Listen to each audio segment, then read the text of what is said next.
And welcome back to another episode of Half Court with your boys, Logan Dolby and Matt McClure, hot on the mics this Thursday. Regular time slot, yet again, getting real comfortable in the studio now. Week five here for us. Week 5. So, man, unbelievable. I'm excited. We're flying by, man. I mean, we really are. I mean, 5th episode, got a great show on for you guys here today. Got talking a lot of different topics. And Dolby, we're going to start off here with the Golden State Warriors. This is a brand new basketball team. No Kevin Durant. You bring in D'Angelo Russell. You got Klay Thompson out for an extended period of time with that ACL tear. This is a very interesting team, I think, because you're going to be relying on Steph Curry, Draymond Green, and D'Angelo Russell. And if one of those guys get hurt, you're in some deep trouble if you're the Golden State Warriors. Yeah, I mean, Steph has a history of going down with injuries, especially his ankle and legs. So that is definitely something to look out for this team is, can they move forward with just like basically a superstar and a half with D'Lo and Draymond Green? It's going to be tough for these guys, especially out of the gate, working with trying to get those new wrinkles into the fold for the offense and defense, especially guys like Willie Cauley-Stein and D'Angelo Russell, who we've mentioned, really have no chemistry with this team yet, and they haven't been able to get into a certain game flow. I don't know what Steve Kerr is going to do about these lineups. I mean, it seems like there's a front court logjam at this point, and D'Angelo Russell, I don't know if he's so much suited to play like a shooting guard that can play off of Steph Curry the way that Klay Thompson does. That guy's an absolute sharpshooter. He's a sniper from the corner. And D'Lo, he's more of a guy who likes to create his own offense, play off the dribble. Really, the ball in his hands. Yeah, exactly. He is a guy that really does need that ball in his hands. And Steph Curry, he can play a little bit off of him, but I think it might be more effective if maybe D'Lo comes off the bench and plays with that second unit and really leads them, and he can be that primary score getter for you for Golden State off the second unit. Yeah, I think something else you're going to learn is just how Steve Kerr is going to do this year for the Golden State Warriors. He's had a load of talent since he's gotten the job for the Golden State Warriors. And, hey, they still got some great players on this team. You got Steph. You got Draymond Green. You add in D'Angelo, who we mentioned multiple times already. But this second unit isn't good, guys. I mean, it's not a good second unit. And if one of these guys gets hurt, you're going to have some serious problems if you're the Golden State Warriors. And we put them, I think, at 7th in our power rankings because there's better teams here in the Western Conference that are just absolute ballers. You look at the top with the Clippers and Lakers, the Thunder, or not the Thunder, the Houston Rockets, just a bunch of other teams, the Utah Jazz. These teams are a little bit better, I think, than the Golden State Warriors at this time. And we're going to have to see if Steph Curry can just lead that team like he did before Kevin Durant got there without Klay Thompson. It's going to be very interesting. This team is a brand new. They're going to search for their identity. Draymond Green talked about that. But this is a team that has a lot of question marks, I think. Yeah, and last season, or going back to last season, you lose if you're Golden State. Your two guys that played the most minutes for you last year, and Kevin Durant and Klay Thompson. Thompson out with the injury, and Kevin Durant gone in free agency. They both played in 78 games for them, and were the only two players on that team to tally over 34 minutes a game. So that just shows you the importance of both these players, not knowing that they're also all-star players, probably two of the top best guys in the league. But just the fact that you have to start the season without Klay, a guy who's been there for basically Steph Curry's whole tenure, two guys that probably have the greatest chemistry in the game. They work off each other night in and night out, and now Steph is kind of looking over at his number two, and he's seeing a whole new guy here, someone who isn't as quite as talented, somebody who's very talented, but somebody who doesn't really get how the Warriors play yet. Yeah. They're going to have to really switch up what they do this year, and those lineups are going to be really interesting, especially whenever you have guys like Alfonso McKinney coming, starting for you at the 3. Yeah, he's going to have to start. What's going on here? This team lost a lot of depth, and it's just going to be very interesting to see how they rebound off of that championship hangover they rebounded well whenever they got spanked by the Cavs, and now with this Toronto Raptors loss this past offseason, we'll see how Golden State can recover. Moving on, James Harden has shown us his new jump shot in game action. This thing, I was scrolling through Twitter, and people are saying, this needs a name. This jump shot needs a name. And they played against the Shanghai Sharks. The Shanghai Sharks. Come on, you can unveil this move, this really ugly move. McClure, just describe it to us. It's like a one-legged step back three. It's just it's not even that much of a move. I think it's just he stands on one leg and shoots the ball. Yeah, I mean, what's so special about it?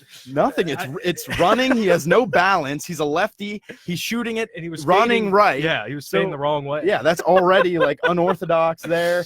Shout out to Jalen Rose. Totally told me how lefties were shooting, but this is it's just such a weird shot. And of course, it was Brick City whenever on all the highlights. And I don't think I really hope he doesn't. If he starts unveiling that during the regular season, you think Russell Westbrook's going to be okay with that? Not even a little. Well, you know what? Russell Westbrook just needs to be grateful that he's not playing for OKC anymore. But still, I wouldn't be happy if I'm any of his teammates. Just pass the ball to me. I'm going to actually shoot with balance. He's taking a running jump shot. It's so ugly. It's not a move. Like I said, he's just shooting on one leg. I hope he doesn't break that out in the regular season. I called it the Shanghai Shocker because he probably won't do that ever again. He's like, oh, Shanghai, we're playing the Shanghai Sharks. I'm going to whip out this move and see what everybody thinks about it. And trust me, everybody talked about it. It's not a good-looking shot. It's that simple. Now, I got the Flamingo Drip here for that name. It's just – flamingos look cool. The shot looks kind of cool. I understand he's trying to revolutionize the game the way that Steph did with the way that he can shoot 3-pointers, and he's kind of trying to put his own stamp on this season in the NBA. But the flamingo drip, man, you like looking at flamingos. It's okay. They're cool, but they're cool whenever you read about them. But have you ever been up close to a flamingo in the zoo? Have you ever – dude, they stink. They smell really bad. They're actually one of the most foul-smelling animals in the zoo. I hate walking past the flamingo pit. Kind of like that shot. Exactly. It might look cool, but in all reality, it stinks. Please, James Harden, don't do that. I like the regular step back. Yeah, the regular step back's okay. Oh yeah, it's pretty cool, and it gets buckets. Yeah. All right. We have the Shaq and Dame Dollar beef. Wow. These dudes are beefing. They've got diss tracks. We need more of this stuff, man. Oh yeah, come on! I love that Shaq is playing the game too. Shaq, as long as Shaq can remain relevant, which I'm sure he will always remain relevant, just because he's Shaquille O'Neal. But the fact that he's interacting with current players in this way, I absolutely love it. Oh yeah, it's great. I mean, I was kind of caught off guard when I saw it, but then it's it's Shaq. He's got the biggest personality ever. I mean, he's the man. So I'm really not surprised by this at all.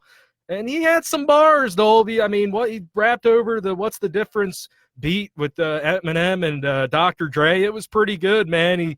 I was really impressed. I'm more of an old school type of guy, 90s rap. That's what I like to listen to. And he rapped over that, which is early 2000s, but it was gas, man. It was awesome. Dude, that beat was fantastic. I mean, just some of the lyrics that he drops, MVP candidate, you are not one. Platinum plaques on my wall, go and get you some. And then he said, take you time to respond. There's no hurry. You'll never be Westbrook, never be Curry. Woo! Oh my gosh. Shaq is cooking in the kitchen over here.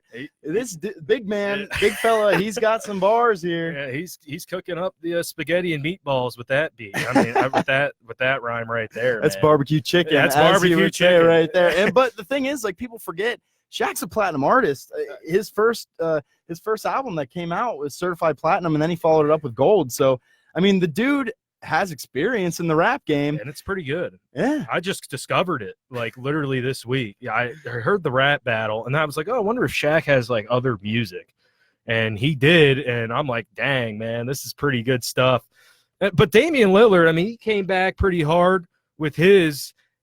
It's just, in my opinion, just because I'm a little bit more old school with the rap game and the 90s rap, I'm a big fan of that, and I like Shaq's better. But I'll tell you what, Damian Lillard did have some nice bars. Yeah, I mean, he really came at Shaq, and what Shaq did, he almost other than a few diss verses, towards Dame, it was more like he was defending himself, about the chips and everything that he's brought to the table. Dame accused Shaq of being carried by Kobe, and so have a lot of people, and I really feel like it was the opposite way there. Shaq was the more dominant player during that era.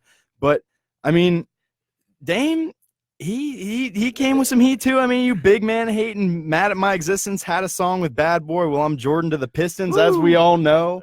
The Pistons were the bad boys. Yes, Dame comparing himself to Michael Jordan. You got to love to see, the swagger from Damian Lillard there. It's all about the confidence. Yeah, man. Sometimes it's all about that confidence, and Dame clearly is not short of any confidence coming at one of the GOATs of the game right there in Shaquille O'Neal. Yeah, I like this one too from Dame Dollar. I got no remorse. I beat him like Rocky. I filled the tank up with diesel. I mean, geez. I mean, Diesel Shaq's, Shaq's nickname for a while. And he also threw one in there with like the space, because he was like Spaceman or the Space Jam movie, and like Shaq was in Blue Chips. He was the star of that movie, but like Space Jam is the ultimate basketball NBA movie, really. And Michael Jordan was in that, and Shaq was in Blue Chips, which is a pretty solid movie still, but it ain't Space Jam. So Dame Dollar came at him with that. It was pretty cool seeing these guys go back and forth. This one too here from Shaq. Talking like you Bron, you ain't even Trevor Ariza. Call me when you have a back-to-back-to-back. Why would I want to be a rapper? Rappers want to be Shaq. It's so true. For me, I think Dame's was actually better because it was well produced. I think the actual flow of it was pretty appeasing to my ears. Like I actually enjoyed listening to the song. Shaq's was more funny, and I enjoyed it because it was Shaq. It's Shaq. But his quality was absolute crap. I mean, it looked like he was he recorded his rap like with his iPhone. Yeah, exactly. Like, come on, dude, you have to get to a studio somewhere. I know you got connections, big fella. Let's go, big Aristotle. Come on, man. Come on. If you're gonna come at him right. But I love it from both these guys. This is the interaction that I want. The NBA is such a buddy-buddy league, and even though Shaq's been out of the league for so long, I still love this kind of player-to-player interaction, especially whenever they're two big names. Oh, yeah. And you said, Dame not lacking confidence. I mean, I think we all saw that when he pulled up on Paul George from about 40 feet. Yeah, that was absolutely a clutch moment. If I hit a shot like that ever in my life, even in like a game that we're playing, like at rec or whatever, dude, I might come out with a diss track. I don't know. I think you might have to with that. If you make a shot like that, hey, I'd listen to it. Like a jab diss track, you think? I think that'd go that'd be pretty good. All right. Giannis Antetokounmpo, free agency news. He's not a free agent until 2021, but still people have been talking about it all over the place. I'm kind of sick of it because everybody's looking forward. We haven't even played a game of real basketball this year, and everybody wants to know where Giannis is going in the future. Well, guess what? Right now, Giannis is still on the Bucks. He's going to be on the Bucks. They're trying to build something there. They had the best record in the league last year. They have a great coach in Budenholzer. I like this Bucks team a lot. I think they might take a step back this year. Giannis, though, says that he feels as though it's disrespectful to his teammates and to his team in general to be talking about this. Yeah, it is. And you said it. I mean, this is a Milwaukee Bucks team that won over 60 games last year, and we're in the Eastern Conference Finals and just got beat by Kawhi. They were right there to make the NBA Finals. He doesn't need to be dealing with people talking about free agency when he's not even a free agent until the summer. I mean, come on, 2021. Right? Cover the current season, please. Like, he just got back with his teammates for the Bucks, and you're talking about what he's going to do in a year? How about we see what this guy can do this year? This guy won the MVP and is one of the most prolific players in the NBA. He can score, rebound, defend, block shots.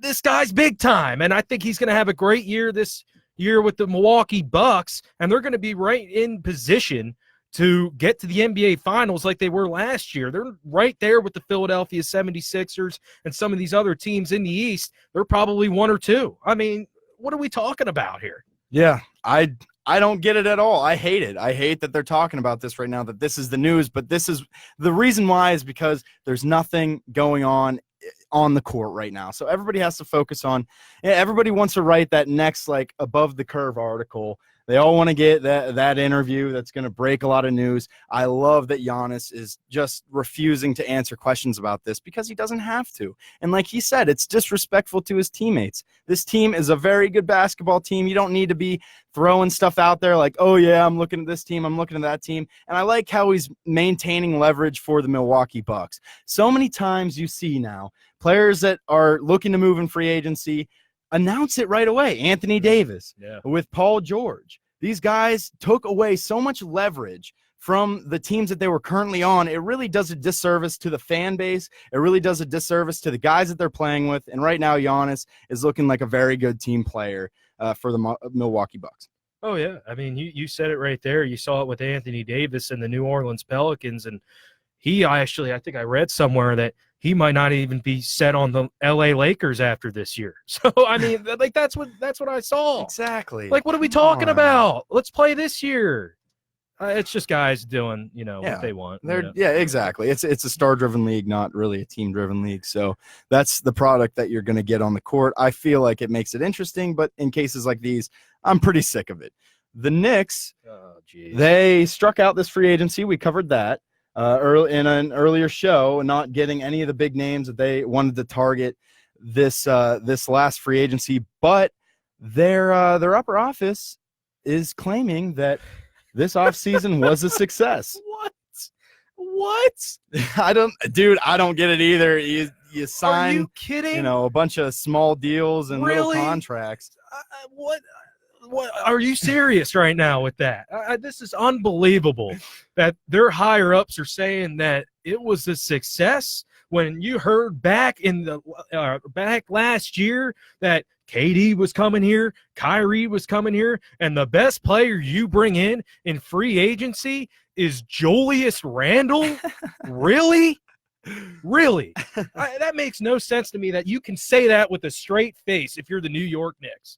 You have been a dumpster fire the last 20 to 25 years. You haven't been good since Patrick Ewing and John Starks, and you're telling your fan base that free agency was a success. Unbelievable. Yeah, it's an absolute joke. I mean, their owner, of course, Dolan, is an absolute joke as well. It seems like he doesn't care about the franchise, and he sure as heck does not care about the fan base. I mean, you bring in Bobby Portis, who has been a player who hasn't exactly found himself yet. He's got a lot of potential. He's big. He can shoot. He can kind of do everything, but he's never really put it all together. Julius Randle, who I really think they got Julius Randle to make up for not getting Zion. Exactly. Because like Julius Randle is basically like what everybody figures Zion is going to be, except like Randle's a little bit less gifted. He doesn't have the hops. Mm-hmm. He doesn't have the athleticism where Zion has that, but they have similar game. So Julius Randle there to kind of put a little Band-Aid over the loss of the first overall pick. RJ Barrett would really be the most successful thing that they got, and that's just because the ping pong balls were relatively kind to them and gave them a top 3 pick. Yep. So, of course, they went with Barrett there. I think they're going to have to build around him. I understand this is a long process. I'm a 76ers fan, okay? Like nobody understands that like we do. But the fact of the matter is you're a New York franchise that has been preaching that you're going to be a contender, and now all of a sudden you go out in this big free agency market that had so many star players entering this the free agency pool, and you don't come out with any of them. It's such a big floundering by them that they couldn't position themselves to make a halfway decent pitch to any of these marquee players, even like a Terry Rozier. Or a Kemba Walker, like those two type of guys, they would have slid in right next to here, maybe put Dennis Smith off into that second unit there. He would fit in really well with them. I'm sure he can run the offense, but is he a starter in this league? Not yet. He's a heck of an athlete. They have such a young team here. The Reggie Bullock deal that they made, he's hurt. Now they're renegotiating.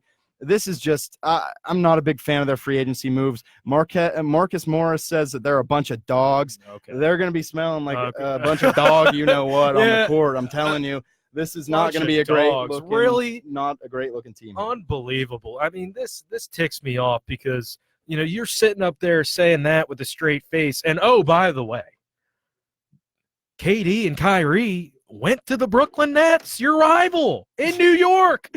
What are you doing? Unbelievable that that their higher ups can say, NBA free agency for us was a success. Unbelievable. It's an absolute joke. Joke. The New York Knicks. Joke. Gosh, like you said, they've been an absolute dumpster fire, and they're burn, baby, burn. It's just going to continue. Maybe they make a splash next year. It's a really thin free agency class. They made their deals. They shipped off their best player and Kristaps last year, and now they're building. They're trying to build a roster here. Once again. Yeah, it's the Nick way, man. Who wants to go to that team? No. I don't know. Taj. They want to light up in the Madison Square Garden. I'll tell you that. They're cool with dropping 50 in the Garden against the Knicks, but they don't want to do it on a consistent basis. Yeah. All right. Welcome back to Half Court. We're talking battle for Los Angeles here. Los Angeles Clippers or Los Angeles Lakers, both making big splashy moves in the offseason. One team was the 8th seed last year, and one team didn't even make the playoffs. So LeBron James completely healthy. He's fueled up. He's ready to come back. He's putting the crown on. He will. Yeah, and the Lakers are really ready to take a step. They have to, because they've been kind of garbage the last few years, not making the playoffs. Really been disappointing, especially for that Lakers franchise. They have to do something, or else you just not representing the purple and gold the way that it needs to be represented in this league. These guys were always in title contention with Shaq and Kobe, with Kareem, with Magic. These guys now, they ship off a lot of young pieces. They bring in one of the best players in the league with Anthony Davis. So that combination is going to be lethal. I mean, Anthony Davis is a 28-12 guy in his sleep. I mean, this guy is unbelievable, and him and LeBron are going to work great together. That's going to be, if not, I mean, you think it's going to be the best duo in the NBA? I mean, I think it is. But the thing and the question I have with the Los Angeles Lakers is the depth of this team. You got those two guys. You bring back Kuzma. You got Danny Green, who I like. There's DeMarcus Cousins, but he's going to be out indefinitely, so you don't even know when he's coming back. Kadavius Caldwell-Pope, we get another year of that, really. JaVale McGee, Quinn Cook, Jared Dudley. This team, man, you got the big two, but other than these guys, other than those two guys, you're rolling out some scrubs. There's just no other way to put it. Quinn Cook, McGee, Caldwell-Pope, Jared Dudley, really? This is a brand new team of last year, and I understand they moved a lot of guys to the New Orleans Pelicans, and I think that was smart, Lonzo Ball and Ingram, because those guys they just didn't fit in well with the Los Angeles Lakers. They didn't fit in with the spotlight. They get an opportunity elsewhere. You're bringing some guys on one-year deals. I do like the Danny Green signing, but I think the biggest question mark, Dolby, is going to be this depth and this second unit, because if LeBron gets hurt like he did last year, and I'm not saying LeBron's going to get hurt. I think he's going to win the MVP next year. So, hey, I mean, this is going to be a great team, and you're going to be led by two of the top 5 players in the NBA, but you're going to need some other guys to produce, and we'll have to see if that happens.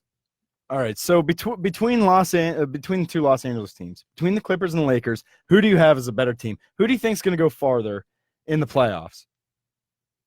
Who do you have? I'll go Clippers on that. Why? Because you got Kawhi, and you saw what he did in Toronto, and what he did. He led that team in Toronto, and I understand the competition's a little bit better, and I know LeBron is one of the best playoff performers ever. I mean, anywhere he goes, they're going to make a push in the playoffs.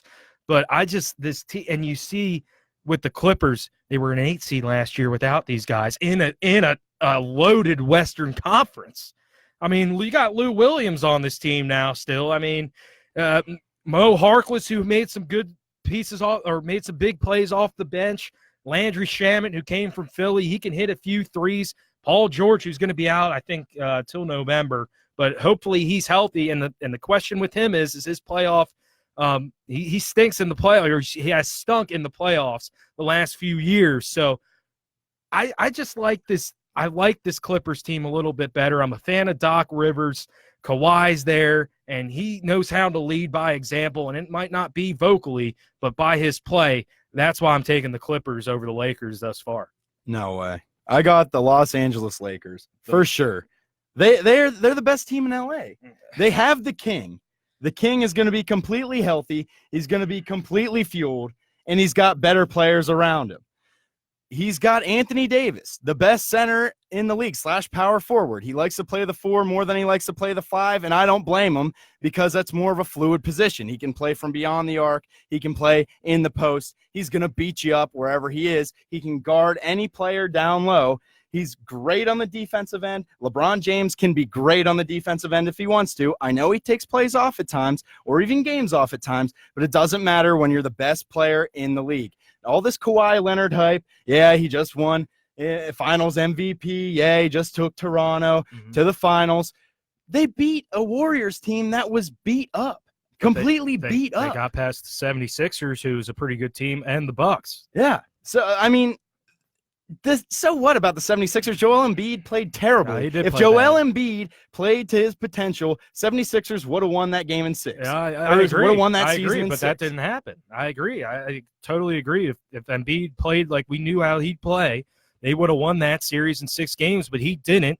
And in game, I think it was 4, Kawhi, when the Sixers had an opportunity to put the series away, they didn't. And Kawhi Leonard went off and took that series by control by himself.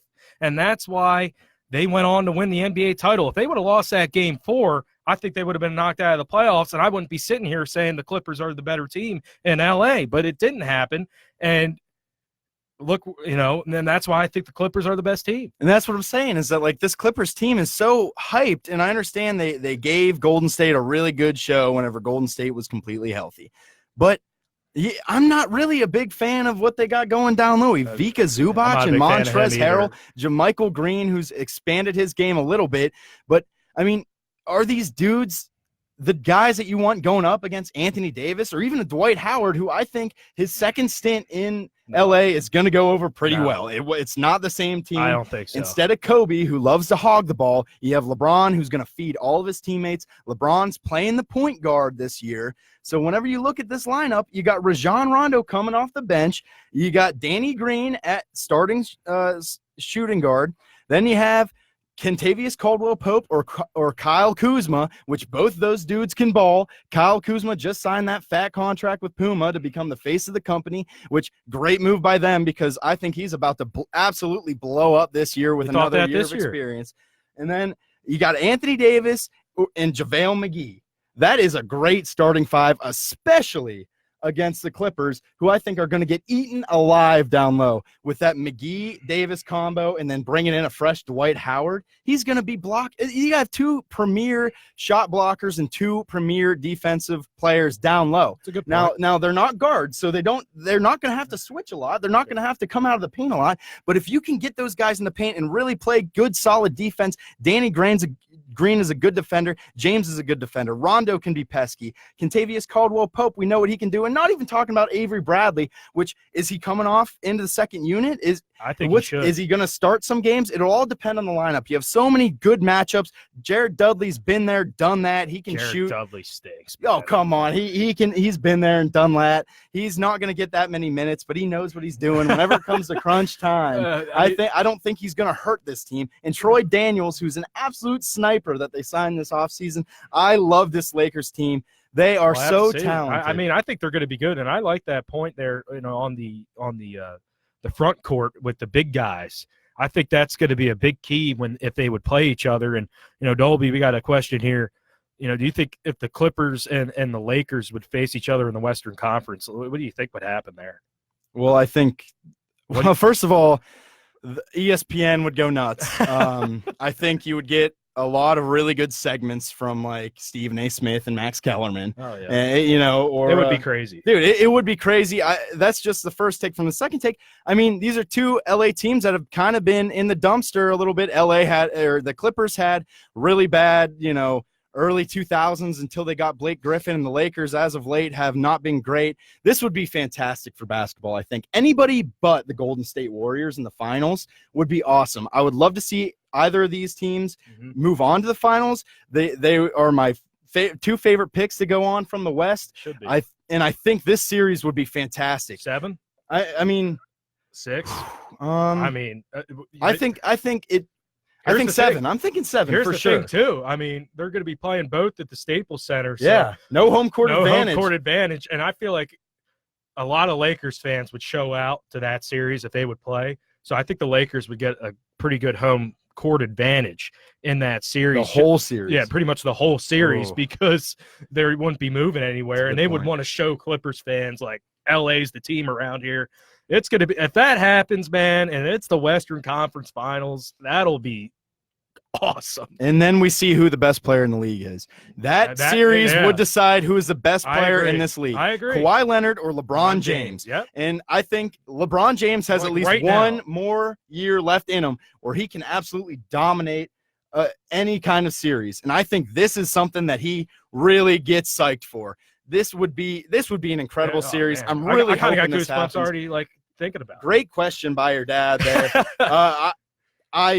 Me too, really. I'm getting excited just thinking about it. That would be incredible. I think Paul George would kind of fall off the face of the map. I think that would be too big of a moment. Hey, I mean, I wouldn't put it past him. And also that series would cement Anthony Davis's career in the Lakers because he would become a Laker for life. Yeah, he would absolutely they would win that series, or just like in general in that series. I think if they make it that far and they have a really good, really good showing in that series, I think he signs a long-term contract, the max deal, the super max with the Lakers. Yeah, I think he needs that kind of big playoff push. Yeah, because he's never has one. He's never had one in his career. Once he gets that taste, that sweet taste of postseason success, I think he's really going to be down with how the Lakers are being run, especially playing with King James. There's no better teammate. There's no better teammate in the world than LeBron James to elevate everybody around him. Lou Williams, he probably plays his heart out. He's probably going to have 2 or 3 games where he has over 30 points. Kawhi Leonard is going to do his things. But how about Pat Beverly? We haven't even mentioned him. Pat Beverly is pesky defender. I think him and Rajon Rondo might get in a fist fight. They could get in a fist fight. You got so many good matchups in the if they would meet in the series in the playoffs. You got these matchups, man. You got some good matchups like the Rondo Beverly, the LeBron Kawhi. Oh. Now I do agree with you. I think the Clippers will have trouble with Anthony Davis, who's guarding him. Zubac isn't. But what you're going to have to do if you're the Clippers, you're going to have to get out and run, and you're going to have to play the transition game with some of your smaller players like Lou Will, Kawhi, Paul George, and you're going to have to hit some big threes. Thing is, though, JaVale McGee, he can run the court just about as big or just about as good as any big man. I think he could be really big in that series, especially going up against a Harrell or Zubac. And I mean, is Dwight Howard your comeback player of the year? Oh yeah, without a doubt. Think so? Without a doubt, dude. Comeback player of the year. He's going to carve out a big role in this team. Okay. He's 32 years old, but just looking at everything that he's done, he was a 3-time defensive player of the year. It's been a while. Don't get me wrong, but he's been on a lot of bad teams and he's been misused. Took that Magic team to the finals by himself. I think Frank Vogel he'll know how to use him. I think Frank Vogel is a very underrated head coach. I think so too. He did a very good job in Indiana whenever he was coaching the Pacers up a few years ago. And since then, I was very, very impressed with how he coaches his basketball team. Yeah, no, I agree. I mean, I think that's another question. We're going to learn how good of a coach Frank Vogel is in a big-time situation. I agree. Had some great years in Indiana, but you got the King now. You got Anthony Davis now. You got to prove that you can get the job done in a big market like the Los Angeles Lakers. It's going to be awesome.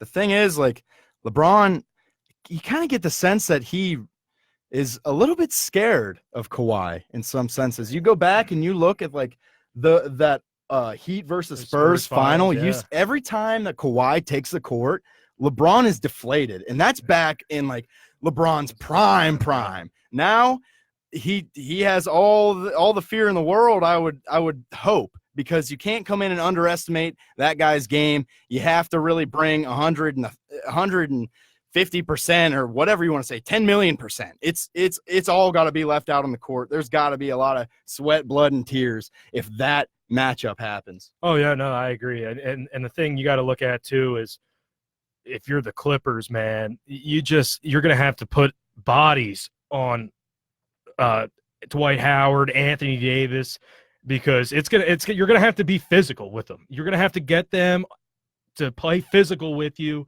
You can't be timid, because if you do, you're going to get absolutely dominated, which you mentioned, Dolby. But, this series, if it happens, and we'll get when the season goes along and we get to the playoffs, if this series happens, man, I'm telling you. Good. Woo! I'm pumped up right now after that. After just talking about that, man. Holy. Who wins though? Who wins the series, McClure?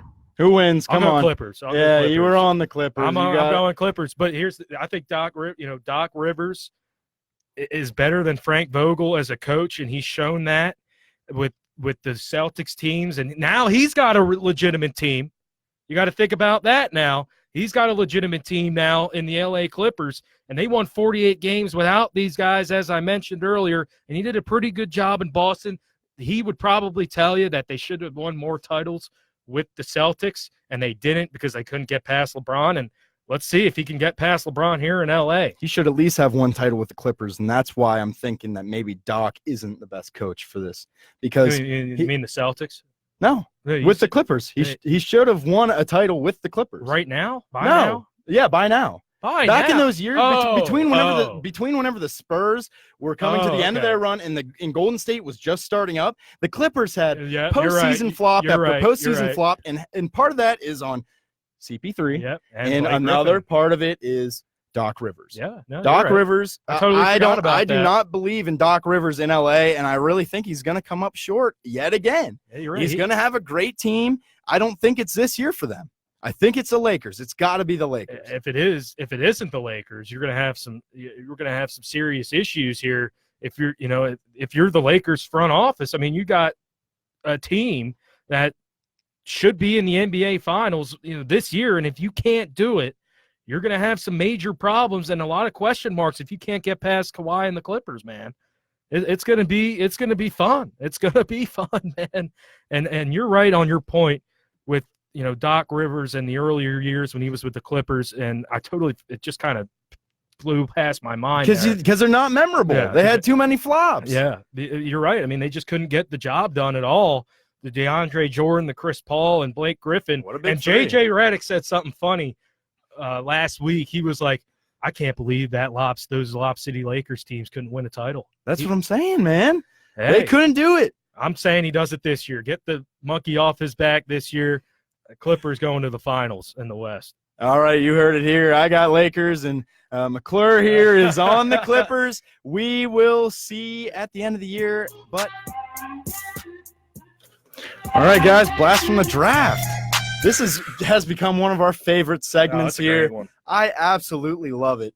It's great. It's great diving back into these drafts and just seeing where people were taken, what teams did, what the trades that went down. And you never know really on draft night how it's going to affect these teams. But then going back, you can really get a great grasp of which GMs actually know what they're doing and which GMs are out there just clueless. Why some guys got fired and why some guys still have their jobs. I mean, it's so interesting. And some of these guys were huge names coming out of college, Andrew Wiggins, Jabari Parker.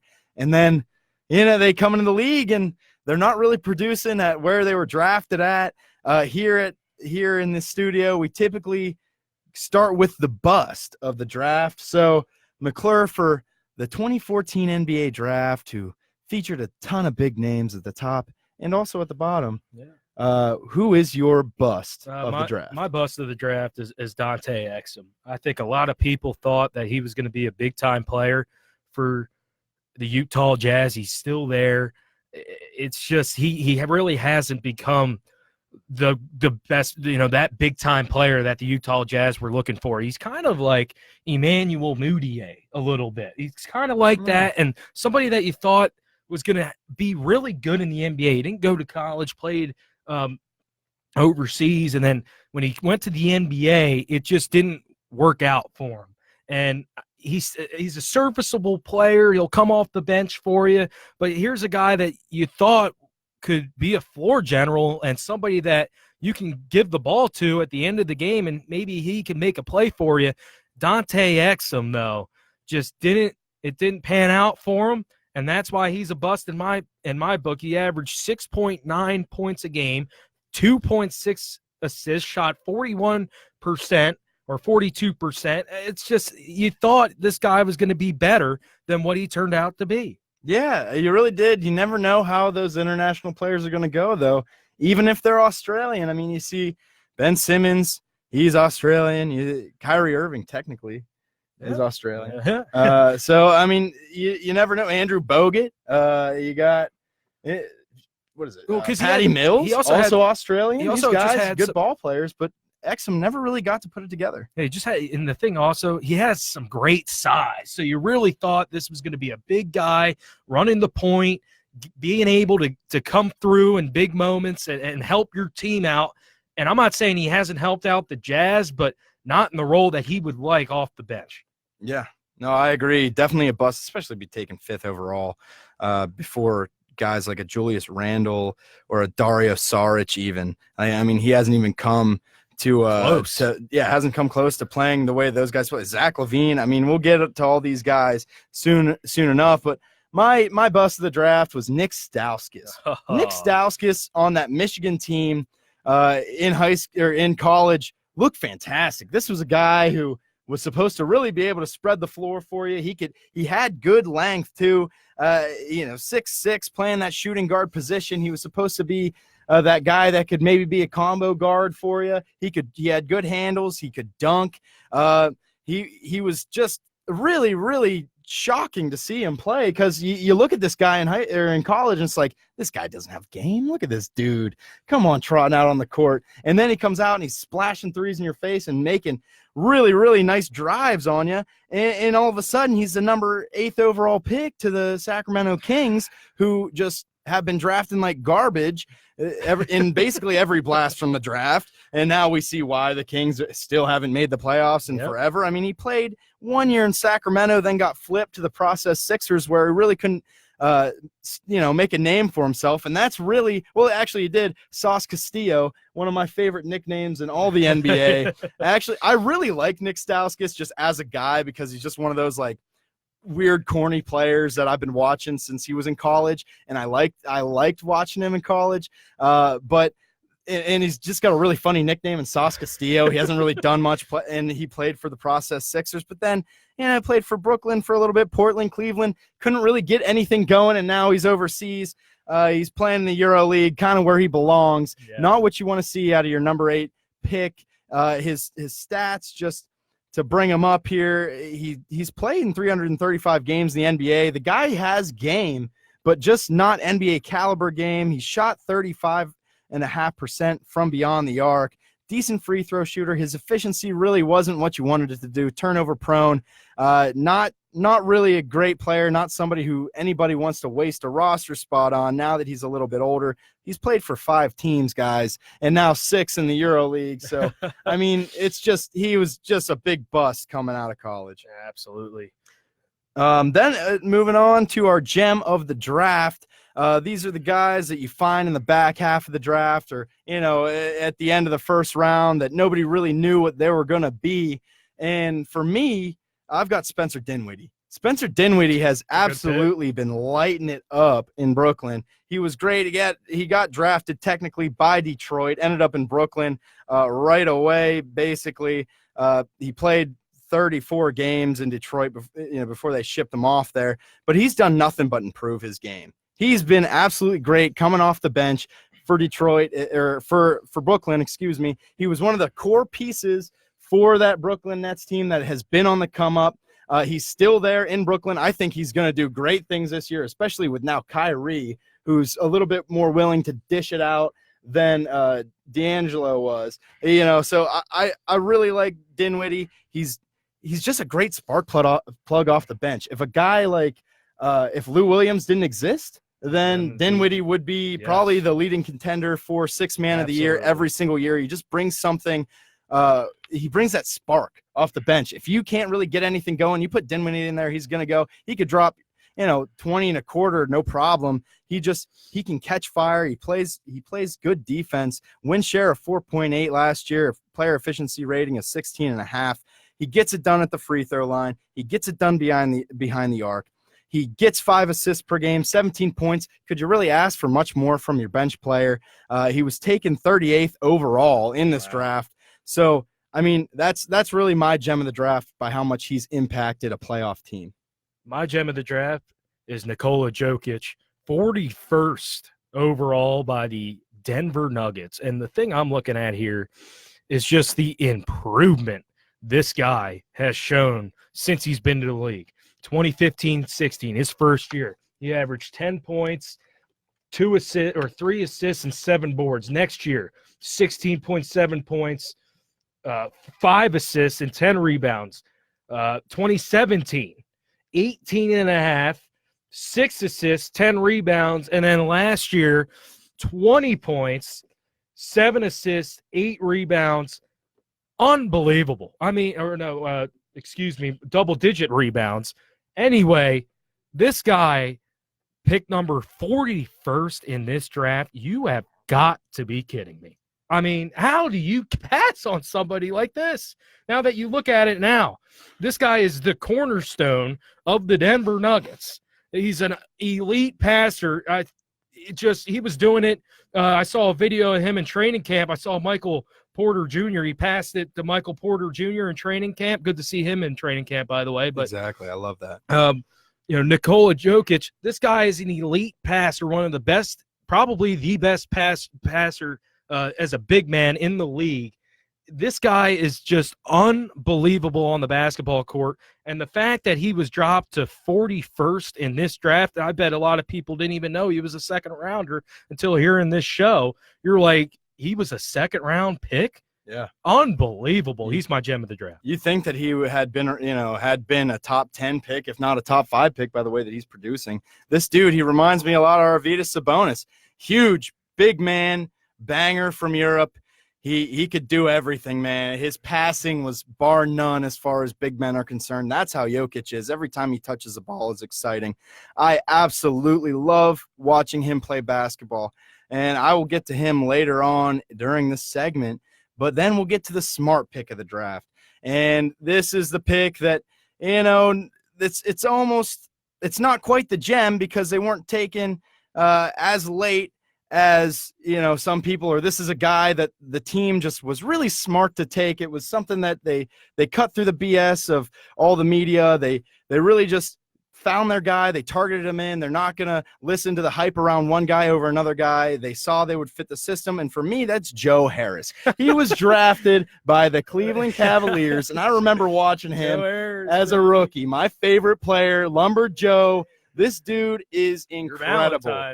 He's my Valentine from last year. If any of you guys listen to that show, I mean, he is my Valentine. I love this dude. I need a Joe Harris jersey ASAP because this dude brings it every night. 33rd? Are you kidding me? I mean, Dante Exum was taken 5th. I mean, Joe Harris might as well have been taken 10th because this dude was the best pick in the draft. I'm telling you. He plays for the Nets, just like Dinwiddie. He comes off the bench. He's a really good scorer. He was in the 3-point contest last year during All-Star Week. He has been dangerous from beyond the arc. He comes from Virginia. We all know what those Virginia prospects look like. If they can get their offensive game going, they're typically really good players in this league because they understand defensive schemes. They understand where to be on the court. This guy's a very heady player.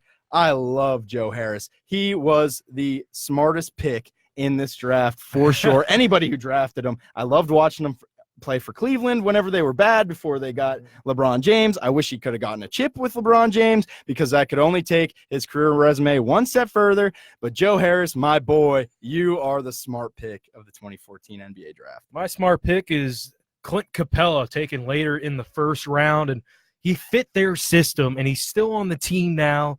He's got 5 years experience. He's a guy that's going to get boards. He's going to finish around the rim. You wish he could, expand his game a little bit more, but that's how he is, and that's who he's going to continue to be. Clint Capella is for the Houston Rockets. He's a guy that you can play in the pick and roll. He's good at that. He can block shots. He's an all-around solid player. He's my smart pick in the 2014 NBA draft. And now on to the best pick of the NBA draft. These are the guys who just have been the best comparatively to the position that they were drafted or just who they are in general as a player. My best pick is McClure's gem, Nikola Jokic. This dude, as far as this draft class is concerned, he is top 10 in points, total rebounds, assists, field goal percentage, unbelievable, free throws, minutes played. Anything that you could ask for. Win shares, he's number 1. He has been the best player from this draft. He's been incredible. I absolutely love watching this guy play. He came back. He's looking thick. If you've seen recent pictures of him, during media day, this dude's been eating. And the scary thing is that he says that he prefers to play that heavy. Wow. He's got a frame like a grizzly bear. Now he's putting on this weight. You see him. He doesn't look so strong necessarily, but who's going to be able to move this guy off the block? Nobody. He's going to eat you alive on the boards, and he has such a sweet touch around the basketball. Around the rim. A little kiss. Yeah, seriously, it's just this nice little floater. It doesn't even matter. This nice little underhand shot. He's got all the moves. He's so sweet to watch. He's so sweet. I might get diabetes, and he might have diabetes because this dude is humongous. I am so excited to watch him play. He is my absolute best pick of the draft. My best pick of the draft is Joel Embiid for the Philadelphia 76ers, drafted 3rd overall. And the reason is because he completely changed the culture of that franchise. They were in the dumps. They drafted him. He's lived up to expectations, and you hope he's going to continue to do that. He's a big-time player.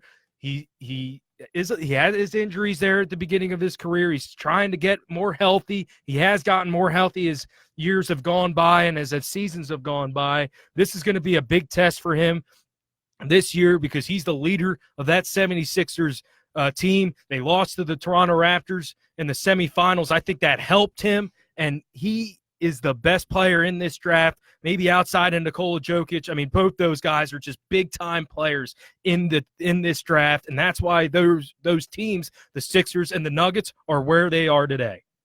And going to the WTF pick of the draft, mine is Mitch McGary, 21st overall by the Oklahoma City Thunder. Are you kidding me?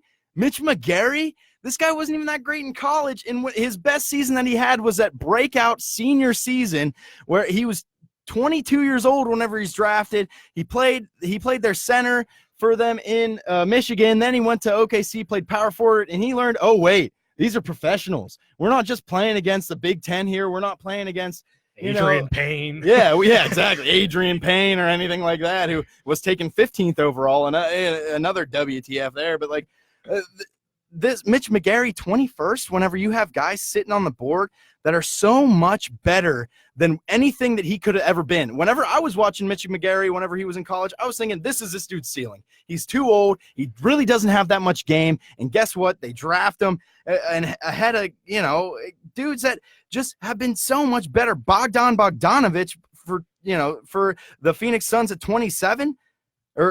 Come on. He was sitting right there for you, OKC. He would have been great on that team. Guess what? You take Mitch McGary, played 2 years in the league. He got 10 minutes a game, and he sucked. Mitch McGary is terrible. My WTF pick is Noah Vonleh, who was drafted in the top 10 of that draft in 2014 by the Charlotte Hornets, the 9th pick. And here's a guy that has improved a little bit.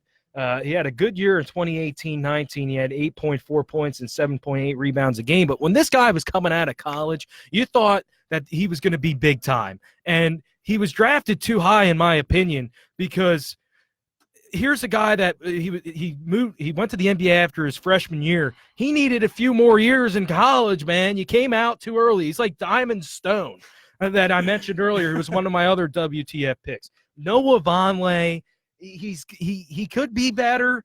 and you thought he was going to be a dominant big man, somebody who's got great offensive game, and he has just not lived up to that. He is my WTF pick this in the 2014 NBA draft. All right, to make it quick, we got our best team and our worst teams coming up. Right now, for me, my best team was the 76ers. They kept it simple. They took Embiid, who was the best player in this draft. He was just injured. They started the process. They got everything moving. This is really the pick that set – this was the draft that really set the stage for what the 76ers are. Also, they took Vasilije Micic, who was on that Serbian FIBA team there that whooped up on the Team USA there. Not a bad pick, although he never played in the NBA still. I mean, he's got talent. And for my worst team, which we agree on the Bulls. Let's just give everybody your best team real quick then before we get to my best team real quick is the Denver Nuggets. Gary Harris and Nikola Jokic, who have just been big pieces for them, for the Denver Nuggets. And they're a reason why where they are today. That's my best team draft, the Denver Nuggets. And the worst team, the Bulls, and here's why. They traded picks to the Nuggets, who knew what they were doing. That turned into Jusuf Nurkic, who the Nuggets had for a while before they flipped him to Portland. He's great.